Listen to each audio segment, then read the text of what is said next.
एक शख्स के 3 बेटे थे। जब वो फौत हुआ तो तीनों ने घर में मौजूद अशिया आपस में तकसीम कर लें। बड़े बेटे ने कहा, क्योंकि मैं तुम दोनों से बड़ा हूँ इसलिए आटा पीसने की चुक्की में लूंगा। मंझला भाई बोला, और मैं आज के बाद इस झोपड़ी का मालिक हूँ। सबसे छोटे भाई उम्र को दोनों भाइयों ने कहा, अब घर में सिवाय उस बलि के और कुछ नहीं, इसलिए तुम ये बलि ले लो। उमर बलि लेकर घर से निकल आया। वो एक दरख्त के नीचे उदास बैठा सोच रहा था कि इस मुश्किल वक्त में क्या करे। बैठे बैठे उमर ने बेख्याली में बलि को मुखातिब करके पूछा, बीमानो अब हम दोनों का क्या बनेगा?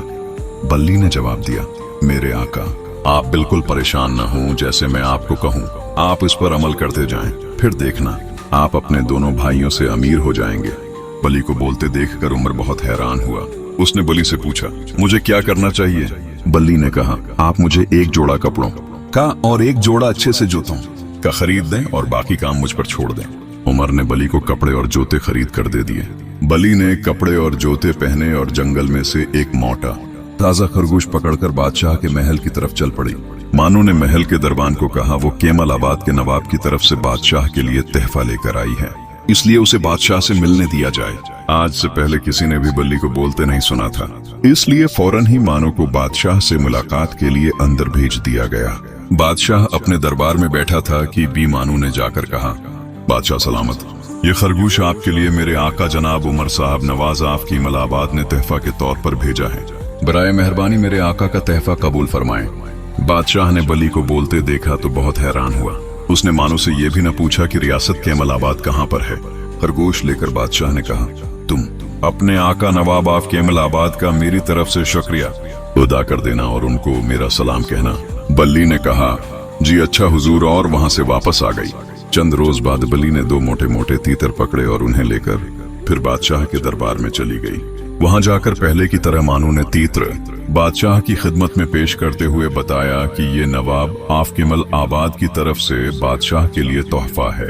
कुछ दिन बाद मानो बादशाह के दरबार तोहफा लेकर गई तो उसने सुना कि बादशाह अपनी बेटी के साथ दरिया के किनारे सैर के लिए जाने वाला है। वो जल्दी जल्दी वापस आई और उमर को कहने लगी, आका आज आप मेरे साथ दरिया पर चलें और वहां दरिया में नहाएं। उमर ने पूछा, उसकी क्या जरूरत है?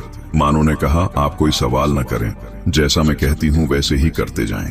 उमर दरिया में नहाने लगा तो मानो ने उसके कपड़े उठाकर छिपा दिए। कुछ देर बाद बादशाह की सवारी उधर आई तो मानो ने शोर मचा दिया कि उसके आका के कपड़े कोई चोरी करके ले गया है। बल्ली की आवाज सुनकर बादशाह ने शाही सवारी रोकने का हुक्म दिया। बल्ली को बुला लिया। बल्ली ने बादशाह से कहा, जनाब मेरे आका दरिया में नहा रहे हैं और कोई उनके कपड़े उठा कर ले गया है। ये सुनकर बादशाह ने अपने खास मुलाजिम को तलब किया और कहा, जल्दी से महल में जाओ और नवाब आफ केमल आबाद के लिए खूबसूरत नफीस तराश का सूट लेकर आओ और देखो ये बेहतरीन कपड़े का बना हुआ हो, क्योंकि हमने नवाब आफ केमल आबाद को उनके शायान शान कपड़ों का तोहफा देना है। मुलाजिम कपड़े लेकर वापस आया तो उमर को कपड़े पहनने के लिए दिए गए।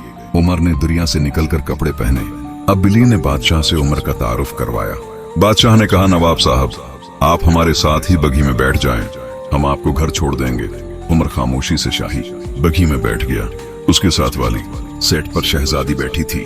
बली भागी भागी शाही बगी से आगे चलने लगी। कुछ दूर खेतों में लोग घास काट रहे थे। बली इन लोगों के पास गई और बोली, देखो बादशाह सलामत की सवारी उधर आ रही है, वो तुमसे पूछेंगे ये घास के खेत किसके हैं, तो तुम कहना ये है नवाब आफ केमल आबाद के हैं। अगर तुम ये जवाब नहीं दोगे तो शाही कारण दे तुम्हें कत्ल कर देंगे। ये सुनकर लोग खौफजदा हो गए। शाही बगी वहां पहुंची तो बादशाह के सवाल के जवाब में उन्होंने वही कहा जो बली ने उन्हें सिखाया था। कुछ दौर और आगे जाकर खेतों में लोग गंदम काट रहे थे। बली ने उन्हें भी जाकर यही कहा कि बादशाह सलामत पूछेंगे ये खेत किसके हैं, तो उन्हें जवाब दिया जाए कि ये गंदम के खेत नवाब आफ केमल आबाद की मलकियत हैं। दूसरी सूरत में उन्हें कत्ल कर दिया जाएगा। बादशाह की सवारी यहाँ पहुंची तो बादशाह के सवाल के जवाब में लोगों ने बताया कि ये खेत नवाब आफ केमल आबाद के हैं। अब तो बादशाह पर नवाब आफ केमल आबाद की दौलत का बहुत रूब हुआ था कि उसमें एक बहुत बड़ा जिन रहता है। मानो ने इमारत के दरवाजे पर दस्तक दी। जिन ने दरवाजा खोला तो मानो ने डरते डरते कहा, मैंने सुना है कि आप अपने आप को चंद लम्हों में किसी भी रूप में बदल सकते हैं। जिन ने कहा, हाँ तुमने बिल्कुल ठीक सुना है।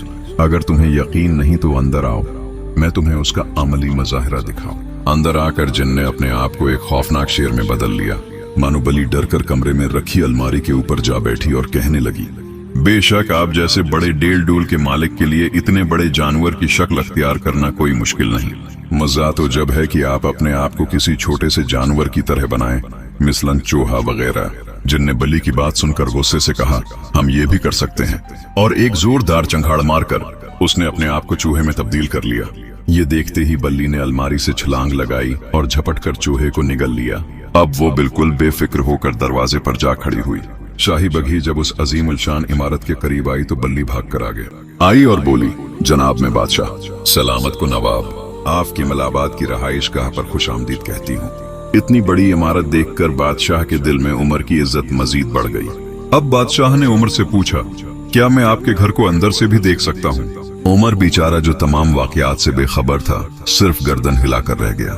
बादशाह ने उमर की हवेली और उसके खेतों की खूब तारीफ की और उसने उमर से पूछा कि क्या वो शहजादी से शादी करना चाहेगा।